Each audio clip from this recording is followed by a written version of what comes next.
Mr. Prime Minister, welcome to Toronto. Welcome to Toronto Life. Thanks, Malcolm. It's great to be here in Toronto and in Toronto Life. Yeah. So as we look at the world today, much of what we've taken for granted for so long, democracy, rule of law, sovereignty, security, seems no longer reliable. In 2025, many influential Canadians have done influential things in business, sports, culture, academia, and beyond. But none of those things can really function without those bedrock ideals. And so for your commitment to defending Canadian ideals and institutions, Mr. Carney, congratulations on being chosen as Toronto Life's #1 most influential person for 2025. Well, thank you. Thanks very much for the honor. But it's interesting the way you frame it, because really what you're saying is you're choosing Canada for 2025. You know, what we represent as a country, what we believe in, we're fighting for. And that's right, because that's what makes, to use the name of the publication, that's what makes Toronto Life, that what makes Canadian life Canadian. And it's important that we have those institutions, and I'm happy to play a role in preserving them, but it's really what Canadians have chosen and built over the years. Mm-hmm. We will zoom out, but given that ours is a city magazine, Let's start locally. So back in the early 2000s, as you and your wife started a family, you lived in Forest Hill and worked on Bay Street. So what do you recall most from those years? Well, it was an interesting time. I mean, first we'd moved back from New York. So it was great to be back in Canada, first and foremost. As you say, our eldest was 6 weeks old when we moved back. So it was time with a young family, meeting people in the neighborhood and sampling what Toronto had to offer. And one of the things that strikes you, and this is I was going to say it's a cliche, but it's a truism. What strikes you about Toronto was the neighborhoods and the sheer variety on a scale that you don't see in New York, or don't experience in New York, and don't experience in London, both cities that I've spent some time in. So it was great. It was great to be back. It was a great time. I think back fondly on it. I should have hung on to the house, though. I said, Did you not? No, I mean, I didn't live in it. I only need one house. I only need one house. Fair enough. So I read, perhaps apocryphally, that you quickly grew tired of the materialism of Bay Street and before long leapt at the chance to enter the public service. So it's obviously too reductive to trace your current job to encountering too many flashy Bay Streeters with Rolexes. But is there some degree of causation there? Can we take that strange credit? I don't. Well, how to put it? I always expected at some point to do some form of public service. I mean, that was something that was bred in the bone from my family. My parents were teachers, and my father worked in the Alberta Public Service for a number of years and worked elsewhere. So I had that in my head. And at one point or another, I was going to move from whatever I was doing into the public service. So this is not a diss of Bay Street; it's the call of public service. Okay. Well, look, I think the thing I'd say, Malcolm, is look, I learned a lot. I learned a lot in my previous roles, including on Bay Street, and I put that to use in the roles I've had since. True. This is perhaps the riskiest question to answer. But having lived all across the country and at the risk of alienating your cousins in Alberta, can you tell us what place Toronto, to your mind, occupies in the national fabric? It's not. This is a win-win country, right? We are absolutely. I'll say a couple of things. One is Canada is more than the sum of its parts. Right? The nature of it. So what's great about Alberta, great about the North, great about Quebec, great about Ontario, Toronto, makes the whole country better. And you think about, I'll go back to the comment, the truism, the Toronto of neighborhoods and the sheer variety and diversity of this great city. It works coming together in a way that are Torontonians and Canadians and build that up. So how does the role Toronto plays in our country, it's in many respects the best of Canada, because it's all of Canada in one place. As you know, virtually half of the people in the greater GTA were born outside this country.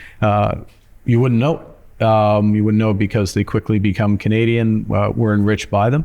And that's true of our country as a whole. It's always been true of our country. And of course, Toronto is center of finance, of culture, of business, huge entrepreneurship here. So there's so many things that make Toronto unique, relatively unique. It's the sum of them all being together in one place, I guess. But the nature of it and the genius of Toronto is the genius of Canada. For all of its charms and excesses, Toronto faces major challenges. What is the single most pressing one, in your opinion, as we head into 2026? Single most pressing challenge? Well, one of the most pressing things is getting our capacity. Toronto is a victim of its success in many respects, and whether it's transit, whether it's safety in neighborhoods,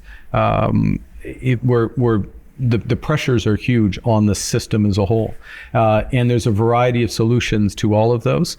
It takes everybody working together. It takes neighborhood voluntary efforts. It takes the city itself. It takes the province. It takes the federal government to work together to help alleviate those. And I know I'm trying to, or it may seem that I'm trying to make something good out of something that's challenging. It is a product of so many people wanting to be in Toronto, living here, but that puts tremendous strain on the system as a whole. And we need to catch up. We need to catch up to the scale of Toronto and the greatness of it. Well, I know you've announced big things with respect to housing. Yeah.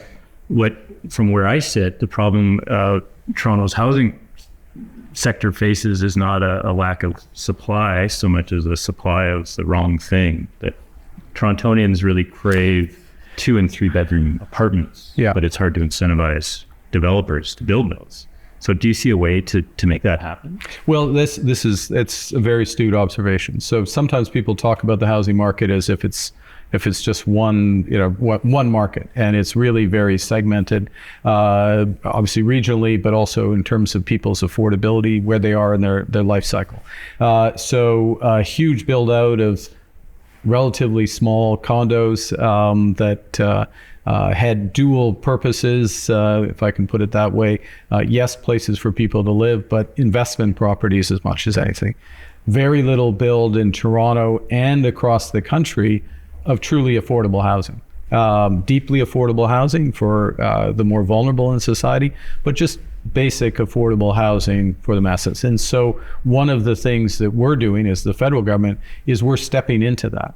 And we're stepping in at a time when our forest products industry is in crisis, when we have a housing challenge across the country, and we see an opportunity to help solve the housing crisis, but in a way that builds a new Canadian industry, cheaper factory-built housing, cheaper for people to live in, more efficient in terms of energy, so cheaper to run, more climate efficient, lower emissions, both in the construction and the build.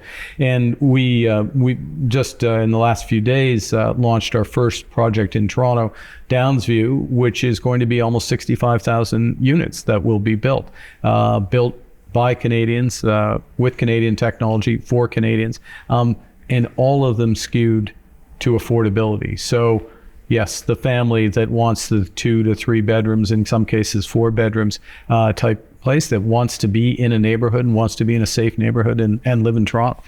Doubling the pace of housing builds naturally worsens our transit woes by the same factor as you bring more people into the city, make it a more attractive place to be.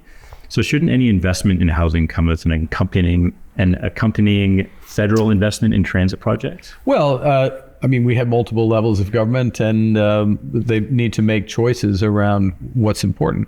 And yes, investment in transit in Toronto, all forms of transit are important. An element of density in how we're building is also important, so that the proximity to transit is an advantage. So building out on lands that have that proximity. One of the things we're doing, Malcolm, is we are taking all of the federal land portfolio, which is considerable, and in many cases is in Toronto and in other city centers, and we're moving it into a new entity called Build Canada Homes, with the mandate to build those homes, build the homes there in a way that links into transit, that builds those affordable homes, that builds an industry for Canadians. And another crucial point, that builds careers. One of the messages from the government is we are going to build this country. We're going to build Toronto. We're going to build homes. We're going to build major projects. We're going to build clean energy. We're going to build new port infrastructure, build AI and other facilities.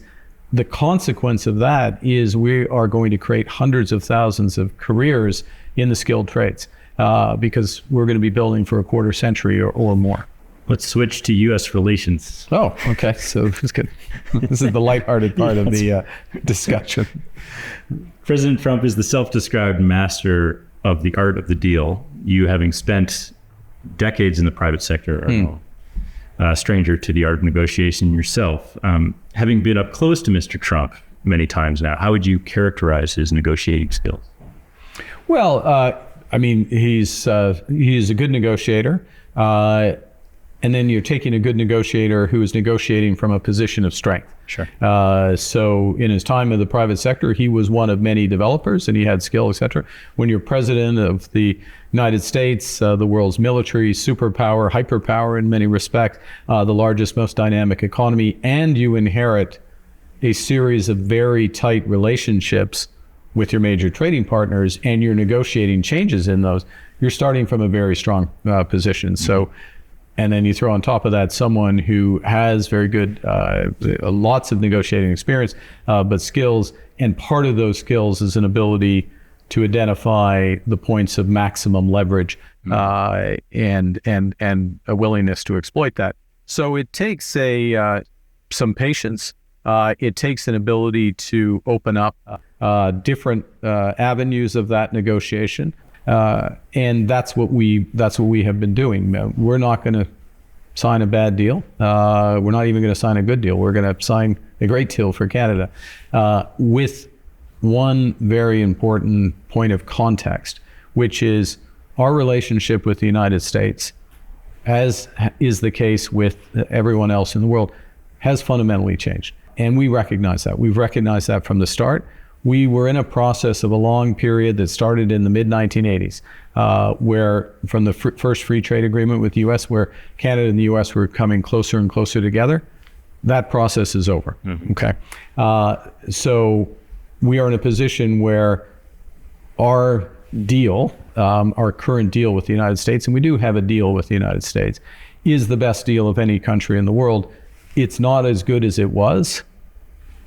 It won't get back to what it was because we've learned a lesson as Canadians of the dangers, the downside of that close integration.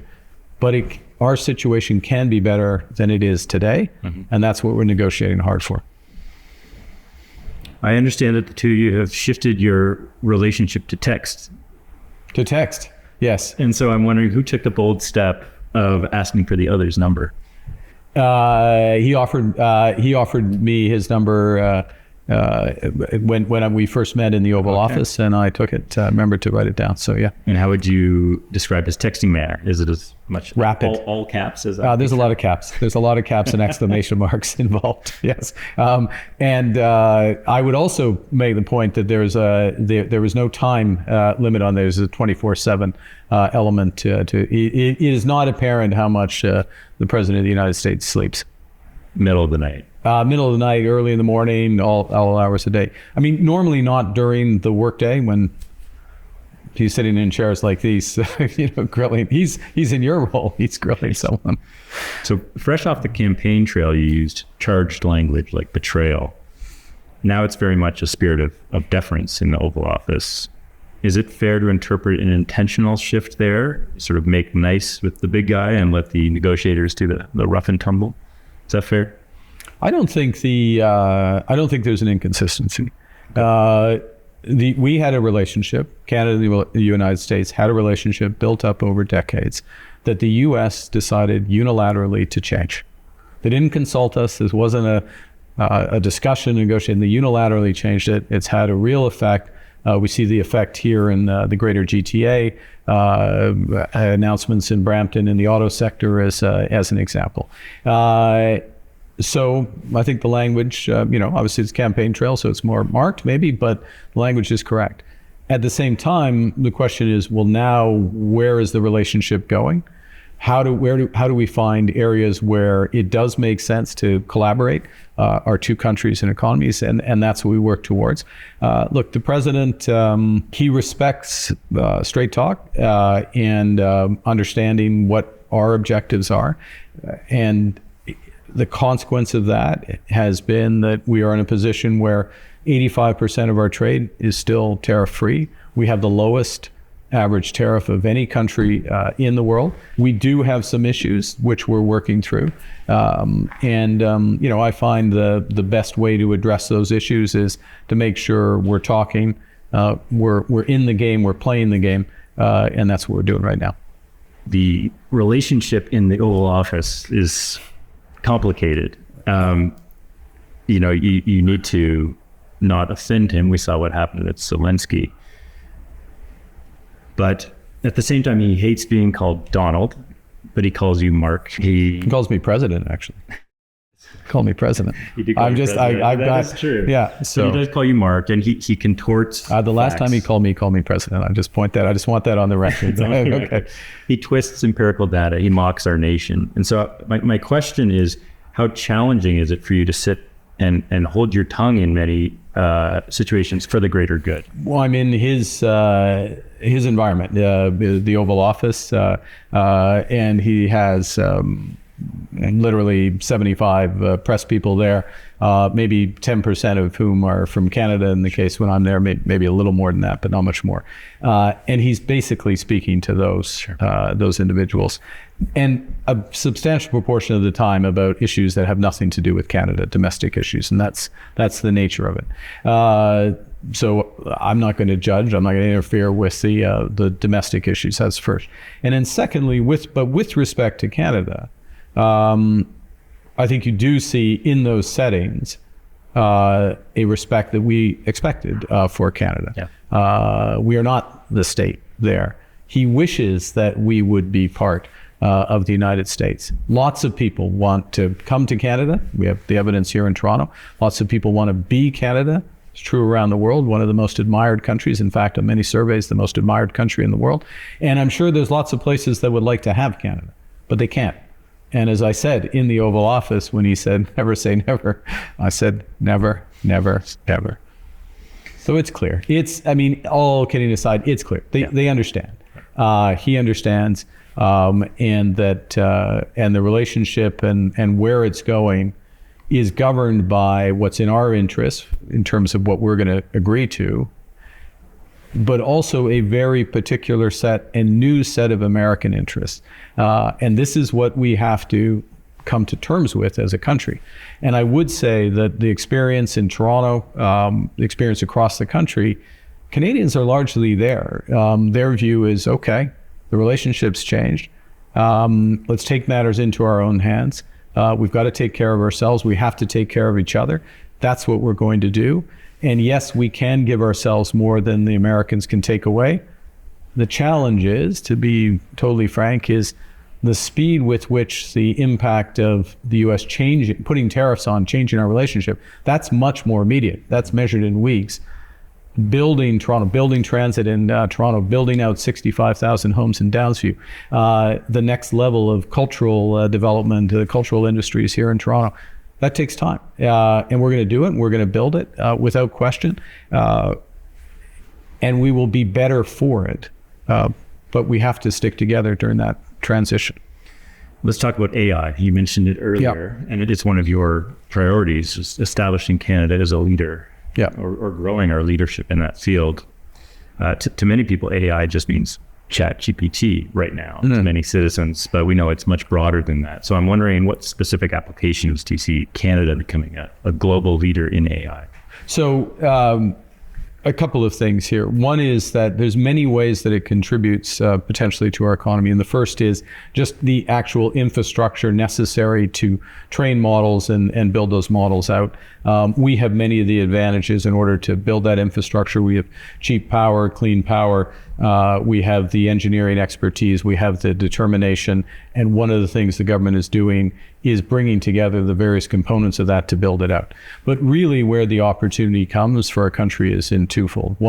First is the actual development of AI models and applications, crucially applications. So not the deep super intelligence models, AGI type models that a handful of companies are trying to develop, but the specific applications that could be enterprise level AI. So Cohere, as an example, is a company that is co-headquartered here in Toronto. I think of Shopify, which of course is many things, but the application and development of AI within Shopify, and then a huge range of companies that are spinning out from Creative Destruction Lab, the Vector Institute, elsewhere. So there's that whole layer of AI application development, but the real payoff, and that is hugely important, and we've got opportunities, and we support the development there, and we as the federal government can do a few things. One is supporting the institutes and others, which to help spawn some of these companies and support, but also being an early adopter and buyer of some of these applications, because that helps them build out. But the real opportunity is broad application of AI in whether it's Toronto Life or St. Joseph's Communication, the broader group, the federal government obviously as well, but enterprise level companies and day to day. And that requires a much greater familiarity, beyond, it's not a bad place to start, Claude or ChatGPT, but a greater familiarity of everybody. And one of the things you'll see from the federal government over the course of the next year is really developing the strategy of AI for all. AI that works for you as opposed to you working for AI. So how do we use it to complement and make the job of a nurse practitioner better? Get rid of some of the the admin and other elements of that. How do we use it for education? How do we do it for marketing and targeting? And where can we build it out? So it's going to be very central. Look, when we sit back and we look at I'm going to be an economist for a second. Let me insert that bit of my life in here. If you look back over the last 20, 25 years, Canada did many things right, but one of the things we didn't do that well, or as well as certainly the United States, was applying information communication technology broadly across the economy. There are areas where we did, but we didn't do it broadly, and that's one of the reasons why our productivity growth was slower than the United States. Now we have the next big boom of productivity, which will be the application of AI. We actually can play in the development of AI, but it's really about the application. So we have to get that right if we're going to have the returns. And the two big drivers, underlying drivers of growth, three big drivers of growth, sorry. One is build Canada, build homes, build ports, build energy infrastructure, build that. We're going to do that.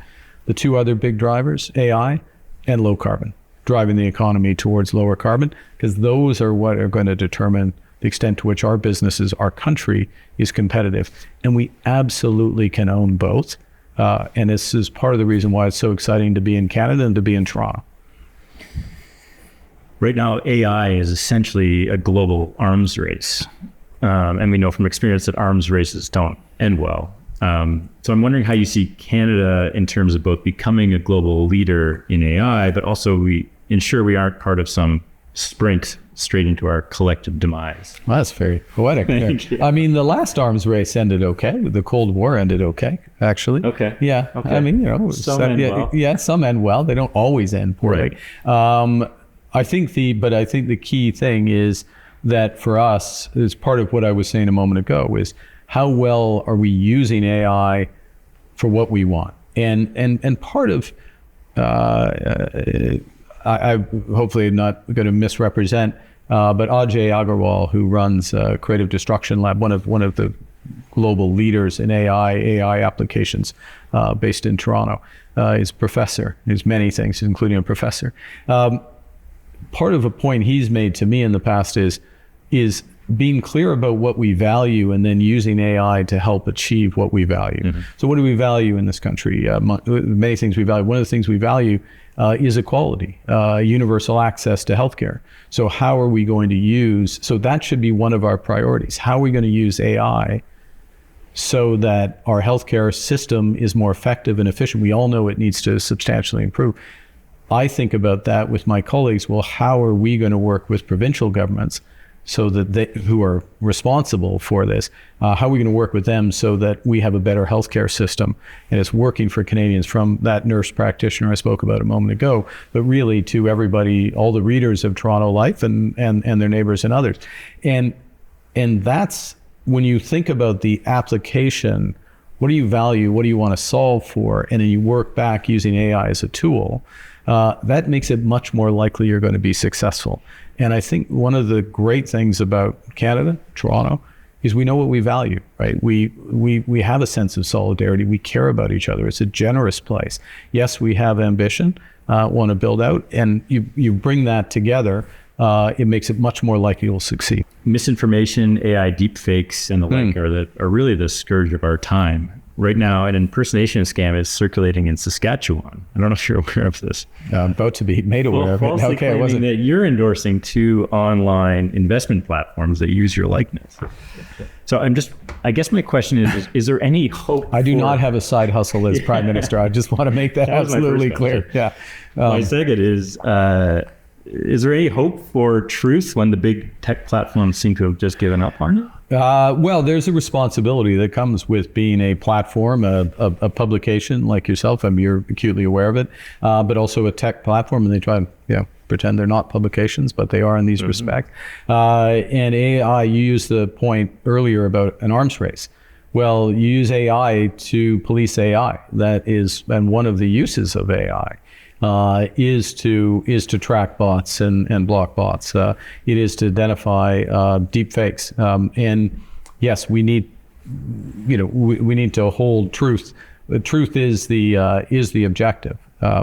And it's interesting you raised that question. I wasn't aware of the scam, but we're putting a lot of resources, including a couple of hundred new RCMP officers, onto exactly these types of issues, which is, the rise of financial fraud. And, we have people, I'm sure, God forbid it's some of your readership, but we have people that, they've worked all their lives, they've got their savings, and one email click, and they end up in a series of conversations and ultimately transactions that destroy that. And so we've got to attack it. America is divided, perhaps beyond repair. How deep are Canada's divisions, and what responsibility do you think politicians bear? It's no secret that the easiest way to whip up one's base into a lather is to play up politics of vilification of the other. I think we have the first, I'll say a couple of things. One, Canadians over the course of this year, including in Toronto, became more unified under the external threat of what was happening south of our border, and to some degree what was happening elsewhere in the world. And that was my experience. Canadians United, we saw what do we really care about? What do we care about as Canadians? And those core values came to the fore. And not everyone voted for the Liberal Party, voted for other parties, but I think they came together and made those judgments. And that's incredibly positive, reaffirming about our country. When pushed, we really, looked into ourselves and could see what it means to be Canadian, what we want to preserve, what we want to build. And I find the country, even though it's under pressure because of the economic situation, the hits from south of the border, fundamentally positive and ambitious and wanting to move forward. So that's great. In that environment, in any environment, but particularly in that environment, it's my responsibility to bring Canadians together, to govern for all Canadians, not to look for wedge issues, to be as straight as tell people what I know and how I see various issues and why we're making decisions. So if someone's against what we're proposing, they're well informed, and as opposed to using slogans or simplifying things or tugging at base emotions. And I'm finding, look, I became a politician, it's less than a year ago, I became a politician. I find people prefer to be their politicians to be straight with them. They don't always agree with you, but at least they appreciate that that's what you're trying to do. And in that regard, then and that is a Canadian value, I think, to be open and honest with people. And in that regard, we can swim against this tide. Forgive me for this one. Can you, on that note, can you compliment Pierre Poilievre? Of course I can compliment Pierre Poilievre. What would you like to compliment about? Tell me 3 things that you admire about him. His hair is impeccable. He's a hard worker, and he loves his family. Okay. Social media deepens this division we're talking about, disseminates misinformation, and it worsens the mental health crisis, particularly among young people. Do you see any merit to following Australia's upcoming banning of social media for kids under 16? Could that happen in Canada? I see the merit of the debate about that. I can see both sides of the argument. What age do you being overly protective versus the very real and increasingly well documented evidence of the not just the correlation but a degree of causation of exposure to social media and mental health challenges. We have an epidemic, not just in Canada, but around the world of mental health challenges in youth. And we need to take responsibility for that. So the question is, what's the route to do it? It starts with the very basics of banning or cell phones and access to social media in school. Just literally giving children an opportunity to be present and have that attention in school. And again, the evidence is building about how important and how effective that is. Now, does it extend all the way to the Australian example? As I say, this goes back to our politician point. I think it's a genuine question. My view is not settled on it. I've been focused on other things, so I don't have a settled view on it. But I think making a judgment around that is merited, and certainly steps along that way are very much merited. I tell you, well, this is something that is often observed, but I know this that most senior people in tech, certainly in the Valley, do not let their children on social media, or very, very much limit their time on social media. Says something. It says a lot because they're well informed and they care about their kids. And just because something is available doesn't mean it's good for you. We've been going heavy. It is heavy. Deep. Yeah, this is dark. Let's lighten it up a little bit. When this issue hits newsstand, you'll have been Prime Minister for 250 days, roughly. I'm wondering, what is the best perk of the job? And I won't accept meeting Canadians coast to coast. That's exactly. One's too easy. That was exactly what came into my head, and that is, I mean, you're not going to allow me that, but that is the best element of the job, without question. So it's very much a distant second. Look, I would say that it's a perk and it's a responsibility. You have available to you as Prime Minister the resources of the country to make a decision, not necessarily the resources to spend or deploy as you wish, but to make a decision. So if you're poorly informed or don't understand something, I'll take your previous question. I haven't sat down and talked to many of the experts on all sides of that equation in Canada, around the world, to be fully informed. I could, though, as Prime Minister. I could reach out, I could form a table, I could talk to people, I could get others to do it. And so that is a real perk. There's not that many roles. Maybe you have that convening power in your role, but there's not that many roles when that's truly the case, and that is truly the case. A responsibility comes with that, which is you need to organize management of your time, who you talk to, who you get to work on more research on an issue, so we're doing the best possible job for Canadians. What do you miss most about your previous pre-prime ministerial life? I would say, and I had a sense of this getting into it, so this is not regret, but you're never alone. You have no privacy. So, I mean, that's You miss it because no offense to the present company. No offense to present company, but there's always company. Sure, there's always and it is. Sure. It just it is the way it is, and it's fine. But I had two more. The job of prime minister is naturally a pressure cooker. I would say probably truer now than in most eras of prime ministers. You got Trump tariffs, immigration, economy, jobs, Ukraine, AI, approval ratings, Middle East, re-election, auto sector, Alberta secession, and whatever else lurks ahead. So I'm wondering, Stanley Cup, the pressure to win the Stanley Cup. I mean, yeah, you got the World Cup coming here to Toronto. I might add. Yes, exactly. Yeah, June 12th.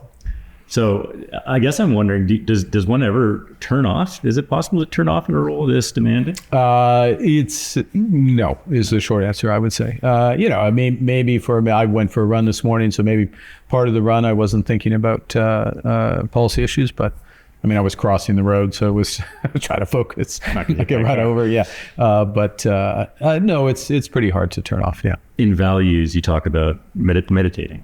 Yeah.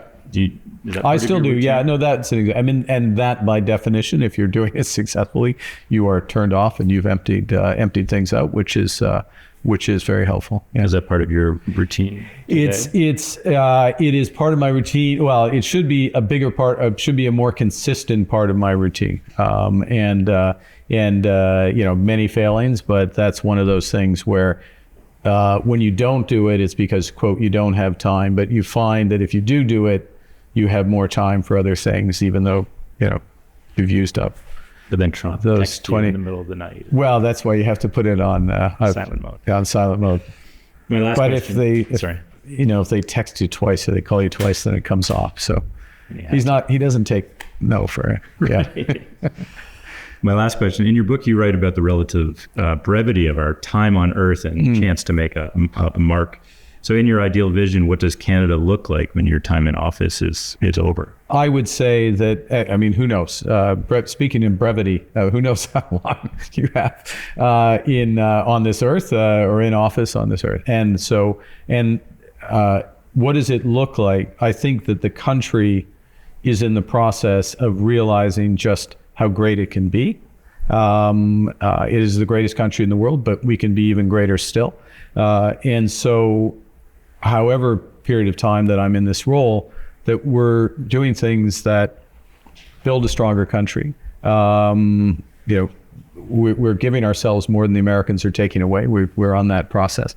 And we're taking care of ourselves, safer communities, and we're taking care of each other. We haven't forgot what it means to be Canadian. So the most vulnerable in society, if we're building a big housing project in Downsview, which is what we're doing, use that example again, we have what's called transitional housing for people who are homeless or coming out of homelessness, at the same time that we're building affordable housing for others, and if we're having a budget, which we will around this time this comes out, yes, we're taking some difficult decisions to spend less, but we're doing that not just to build, to invest more as a country, but also to preserve what makes Canada.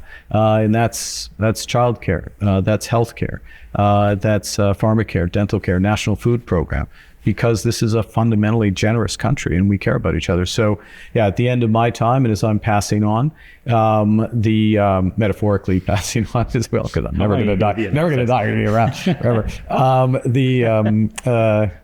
Those values and those who come after are just building on that, those types of approaches. Mr. Prime Minister, thank you for your time. Thank you very much. Great.